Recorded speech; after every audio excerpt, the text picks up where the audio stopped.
Welcome everybody to Chaps Many Cultures, episode number 203. Big expectations for this episode. Now, we don't know how it's going to turn out, but we're just going to wing it, right? That's the best plan. Maybe it's not, especially when you're crossing cultures. Let's talk about how these things can cause some mishaps coming up.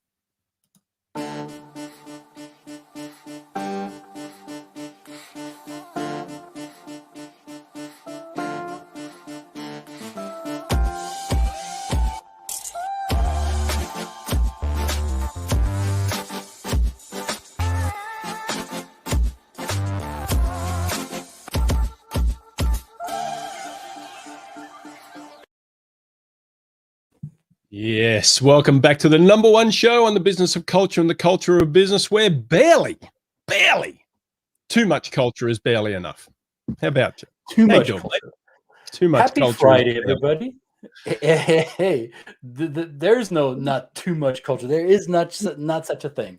Welcome, everybody, to episode 203. We lost count somewhere along the way. And I hope you didn't, because you're still watching, and we're happy that you're watching. We'd love to know what it is that's on your mind, what you would like to ask us or our experts. Sometimes there's smarter people than us that we bring onto this program, and we would love for you to engage with them. And before you send us your questions, we also want to know where in the world you are, because we understand that not everybody who watches this program is geographically close to where Brett is. He lives in the Midwestern United States in the greater Chicago area.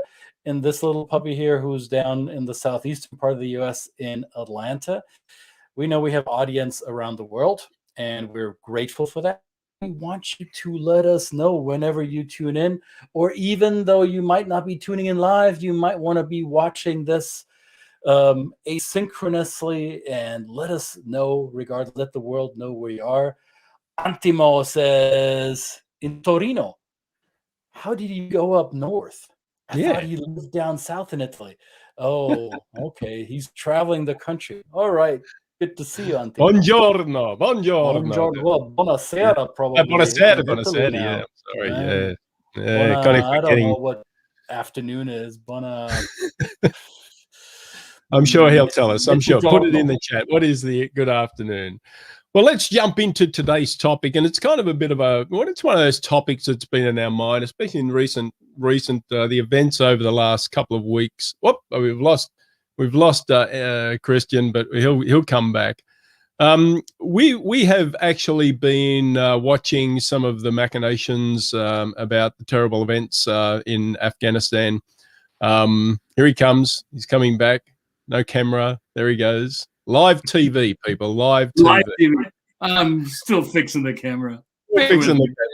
Well, I'll carry on. So I was saying that, we've been looking at events in places around the world, and current events like at the time of this recording, recent have been Afghanistan, and some of the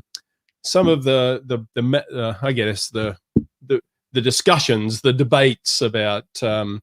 First of all, of course, our thoughts and our very best to our fellow humans in that country who are suffering so much in uncertainty at the moment, and I guess we're not experts. We're certainly not military people. We're certainly not politicians, and we're not here to comment on the situation itself.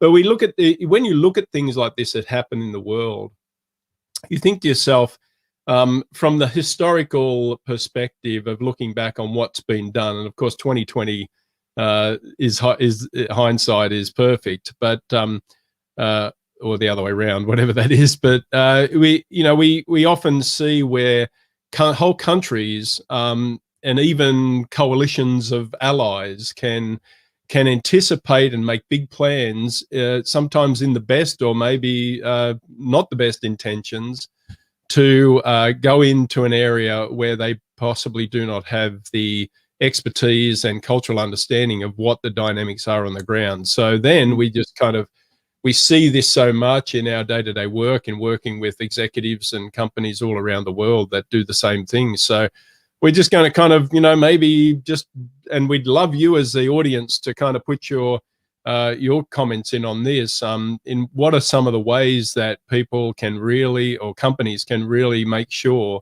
that they're putting these best plans in place? And I'm just going to use a little reference, another metaphor, right?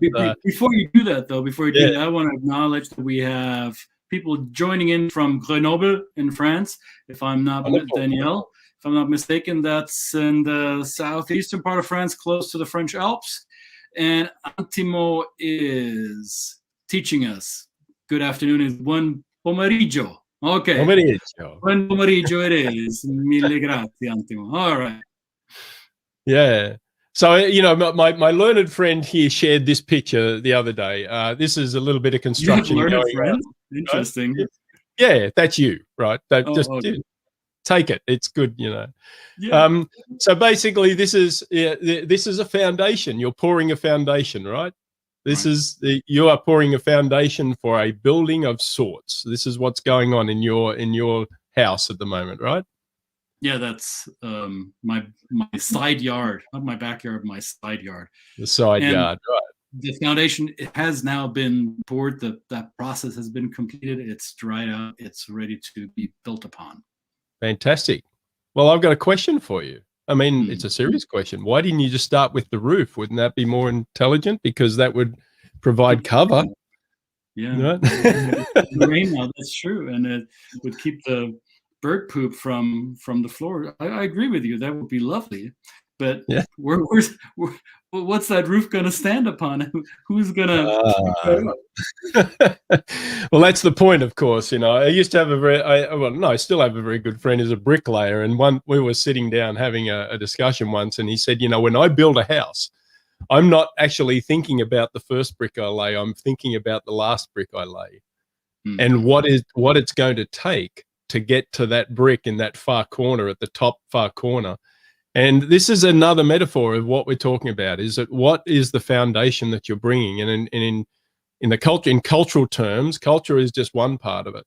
When we're doing business across borders, and even within diverse teams, that cultural foundation is key to providing the very best shelter for any storms that come. You see how I did that? Yeah, you did that marvelously, my learned friend. And I like your Mason friend who is going about a process with the end in mind, right? What is our desired, or as we say in NLP, what's our well-formed outcome?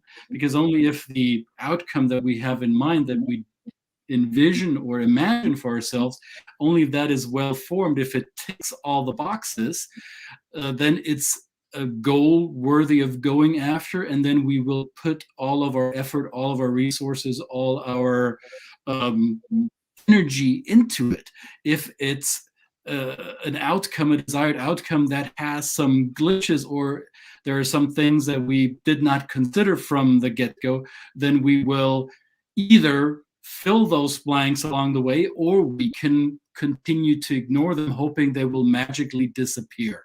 And this is something that I think we can see in the current news cycle with the situation at the Hindu Kush in Afghanistan.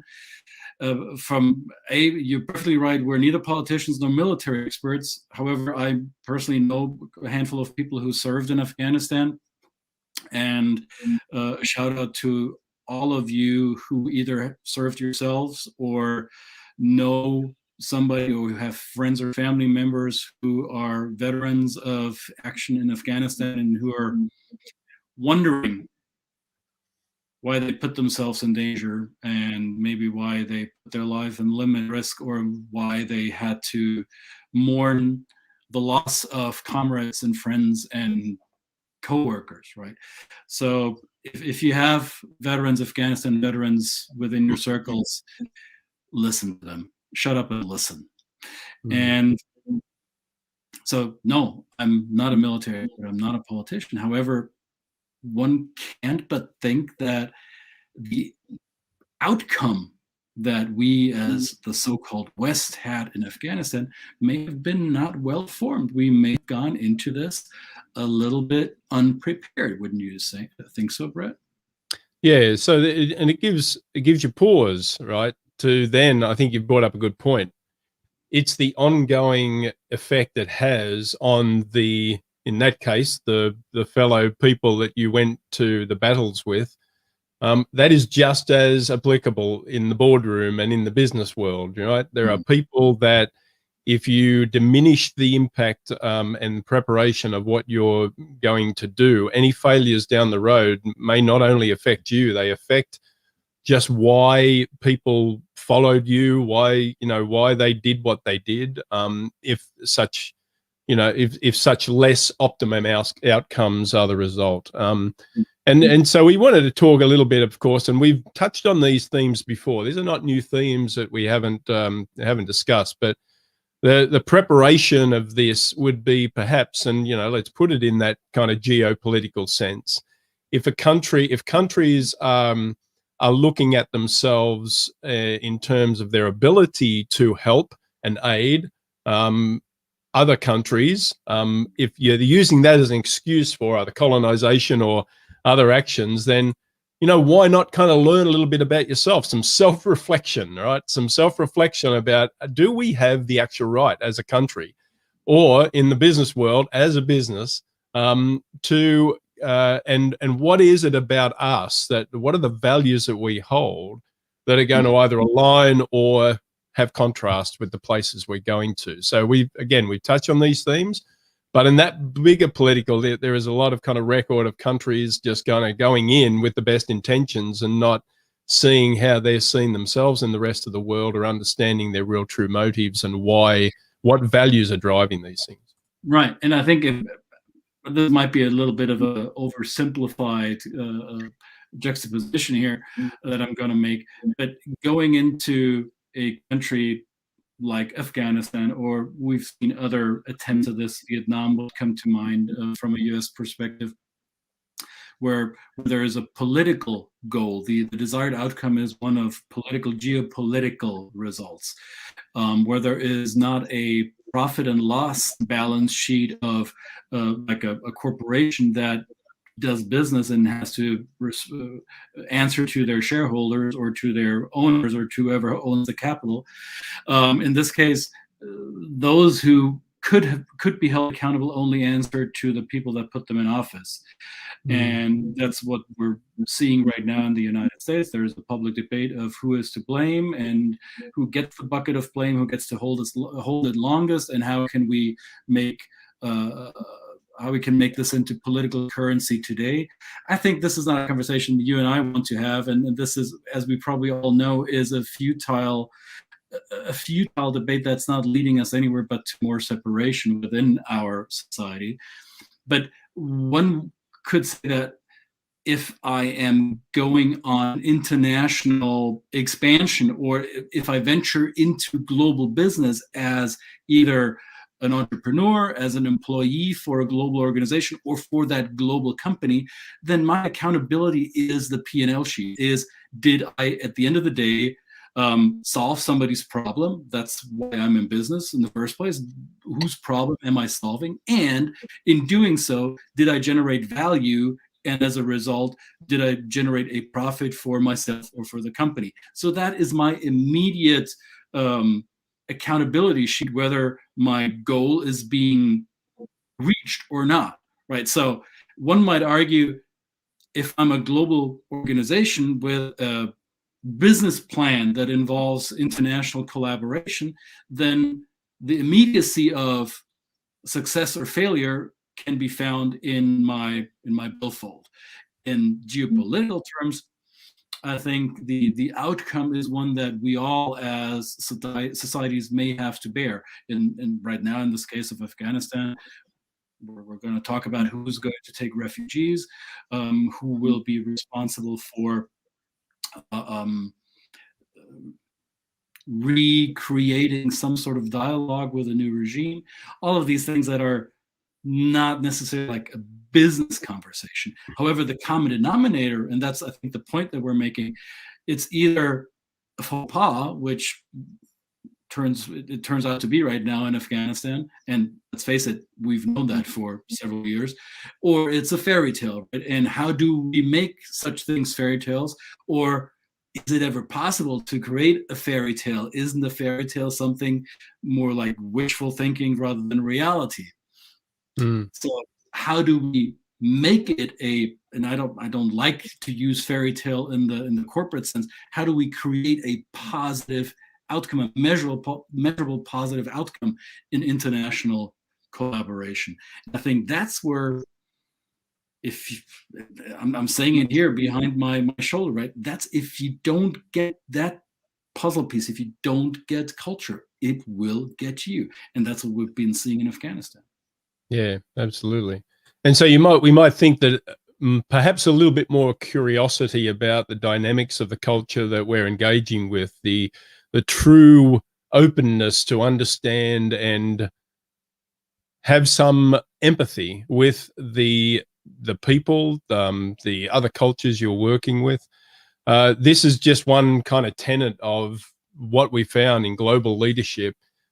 Is one of the most common denominators of the most successful people we work with on the world stage. And that is this unquenchable curiosity, right? The willingness to question not only themselves, but the others, to understand and tear down preconceptions and stereotypes and things like this that often just make us uninformed and therefore tell fairy tales. We can tell fairy tales based on our false assumptions and presumptions. Yeah.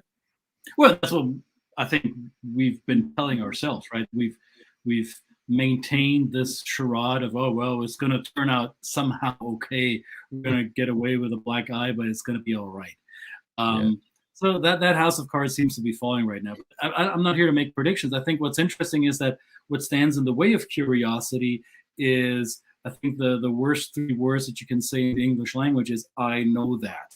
If you go into this new venture thinking you are the smarter party, right? So that is true for, let's say, a cross-border merger or acquisition business terms, or let's say a military intervention / colonization. Is one party thinking they know better than the other party? We're going to bring democracy to this part of the world because we think that our system is superior to their current system. We're buying this company because we think we can manage it better than they have been able to. So that's often what stands in the way of maintaining a level of curiosity. You may go into this venture actually thinking you have the better solution. Otherwise, probably you wouldn't start doing it.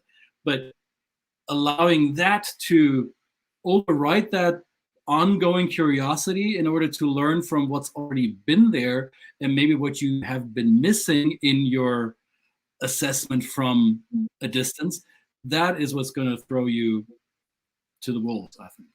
Yeah. I was just going to, as you were saying that, I'm just reflecting on that also has the same effect on the people at home, right? In the geopolitical sense, that if you are just constantly trying to put people at ease and saying, look, we have some internal intel. We can't tell you about it, but trust us. We are, this is our idea. And, and after a while, people just kind of go, well, okay, then maybe we shouldn't ask. So therefore, maybe we shouldn't be curious. So therefore, it really has an effect on the psyche of your home team, right? Talk about the home team. Right. If you are demonstrating that folly of ignorance, and it really is a folly of ignorance, yeah. Well, and if even if there are still parties that show curiosity, and even if you allow new intelligence to get to your desk or to your attention without acting on it, it's kind of a futile attempt. And this is what the 𝙤𝙬𝙤 report has told us. It's the special, I forget, the investigator general, whoever U.S. Congress put in charge for Afghan reconstruction.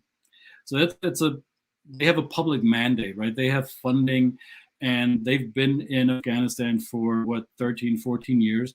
And their report was released this week or last week. And basically they say, well, the US governments, plural, whoever was in charge at the time, did not act upon the intel that we gave them. We gave them recommendations what to best do in certain scenarios, but for either political reasons or other reasons, this information was not implemented.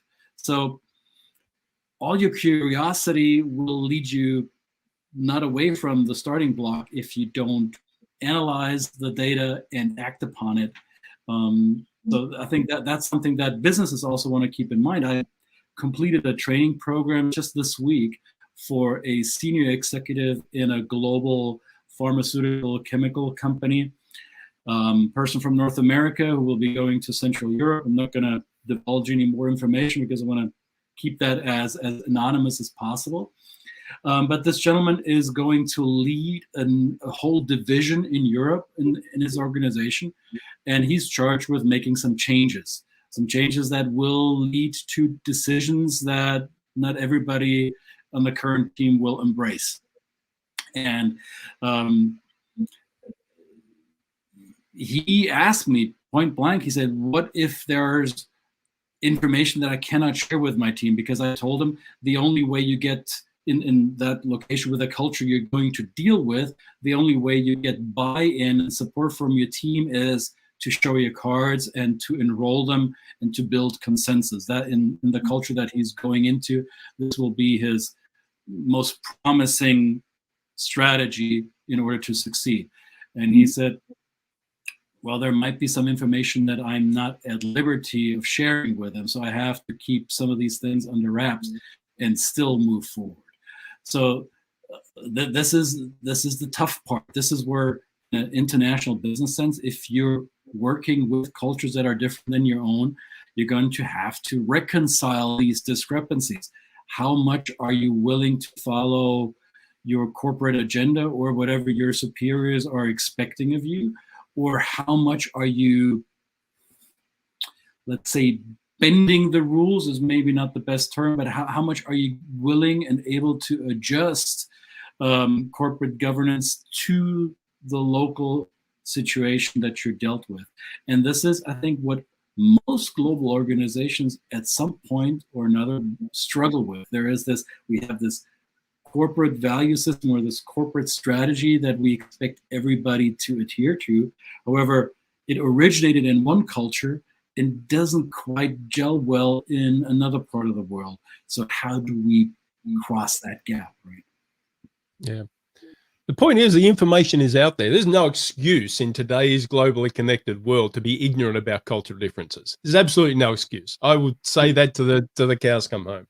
There is absolutely no excuse. Again, we can look back in history and say, well, back in history, maybe the information wasn't so readily available, or there wasn't the academic insights, the resources to be able to learn and understand about other cultures.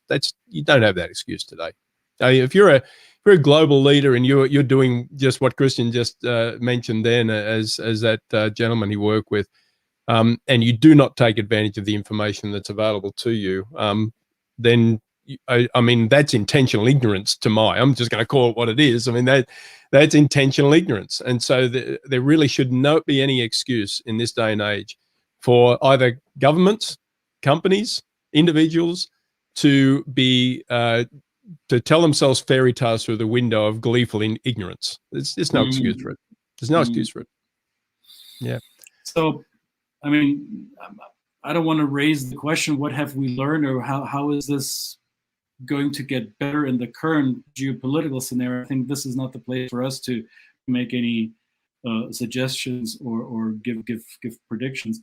I think the bottom line or the underlying message that Brett and I have is, if every company, every organization that has ever done business, who has ever had activity outside of their culture of origin, has been facing challenges around culture. This isn't optional, right? This is an inevitable certainty. You will encounter cross-cultural challenges. So the question is whether you're a politician, if you're a military commander or a business leader, how are you going to handle it? Are you, as Brett said, willfully ignoring it and hoping for the best? Or are you going to address these issues? The knowledge is there, the information is there. There are people who have done this before. There are case studies of how not to do it, right? So the faux pas stories, there are plenty. Some of you might remember, was it Air France and France and KLM, Royal Dutch KLM and Delta Airlines of the United States forming an alliance that didn't always fly well, forgive my bad pun here. There was a German car manufacturer by the name of Daimler who merged with the US's Chrysler, and they called it a merger of equals, and the outcome was billions of dollars in shareholder value evaporated. There's multiple stories of how not to do it. So the question that we in our profession are asking is, how many more faux pas or disaster cautionary tale studies do you need to see and go through before you maybe start with the foundation rather than with the roof? Yeah, absolutely. And I guess the bigger question is, will we learn from it? Will we learn from a situation like Afghanistan, given that what we know and the open information, source information that's available today to us? Will any countries learn from this folly? I don't know. I would hope so. You would hope that, you know, I mean, because it hasn't, there's plenty of blame to go around, but this is not the time to think about blame. But it's just that wonderful, the lessons that can come out of this. I mean, maybe those lessons need to be put aside for now, and we need to take care of the people. This is the humanity, right? And this is why this field of work is such humanity. I was watching a thing about music yesterday, and somebody was saying, commenting on a piece of U2 music where they were talking about Larry Miller's drumming, you know, and saying this is something you can't create with a drum machine. And he used this great term. It said, if you want the humanity to be in the music, you have to have it played by humans. I thought that was a great line. Good point to that. Right. And so if you want the humanity to stay in your company, in your country, in your interactions with people, you have to have it done by humans, and understand that those humans all play to a different tune, and it can't be recreated by technology. It can't be recreated by false hopes and dreams. It can't be created by false, again, technology. It just can't be recreated. It is a human science, and we need to understand the humanity within it. So for me personally, and I'm sure you too, Christian, thinks about this. I mean, we're watching humanity unfold with the people that are suffering the uncertainty in places like, not just Afghanistan, you know, we've got places in, you know, all around the world suffering from these follies. So the results of the outcomes of results of actions that were taken decades ago, we're still suffering from that. Just hope that we can move forward and start to learn from these in a faster and more efficient way. That would be nice, so that we, you know, I don't know, for some reason, and this may sound like I'm in my late teens, early 20s by putting those equivalences out. But I listened to a German Afghanistan veteran on German news this past week, and the man was visibly moved, if not angry, and he was live on camera, and he could barely contain his anger over the unfolding situation that everyone was watching. But he made a few comments that let me pause, and he said,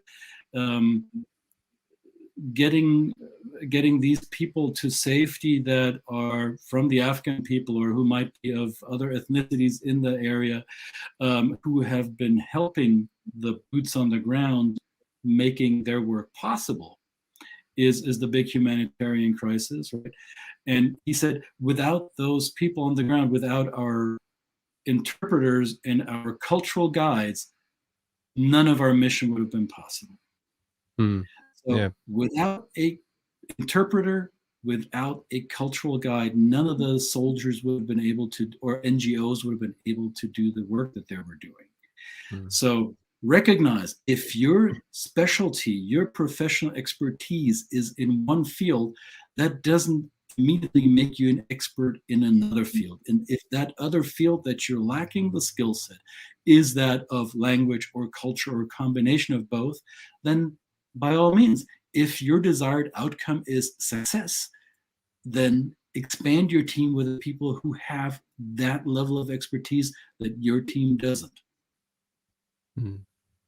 Absolutely. Well, what do you say, man? Wrap it up. Good. Let's wrap it up. Chat.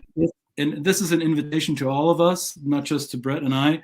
Those of you who are watching, if you have resources that pertain to the current situation, if you have resettlement information, if you have information about, I don't know, private projects flying out people who are endangered in those regions, whatever you have in resources that you want to be seen by the world or that should be shared amongst us, amongst our tribe, so to say, put them in the comment. We'll put some stuff in the comment and share those information. Please, before you do, make sure you double check whether they're valid, and let's not perpetuate some nonsense that is flying out there. If you're certain about the validity of some offer of some nonprofit or some rescue mission, please let the world know. Absolutely.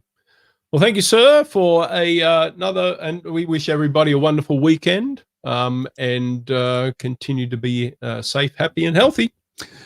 And this is Two Chaps, Many Cultures, episode 203, another one in the can. We'll be back next week with another episode, maybe even a couple of, no, a bit busy next week, maybe not a couple of episodes, at least one.